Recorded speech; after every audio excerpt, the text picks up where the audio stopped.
कृपया दिशते श्रीमद् वेङ्कटेशाय मङ्गलम्।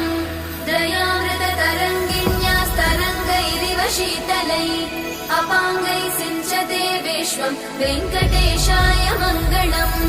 स्रग्भूषाम्बरहेतीनां सुषमावहमूर्तये सर्वातिशमनायास्तु वेङ्कटेशाय मङ्गलम्। श्रीवैकुण्ठविरक्ताय स्वामि पुष्करिणीतटे रमया रममाणाय वेङ्कटेशाय मङ्गलम्। श्रीमत्सुन्दरजामातृमुनिमानसवासिने सर्वलोकनिवासाय श्रीनिवासाय मङ्गलम्। मङ्गलाशासनपरैर्मदाचार्य पुरोगमै सर्वैश्च पूर्वैरचार्य सत्कृतायास्तु मङ्गलम्।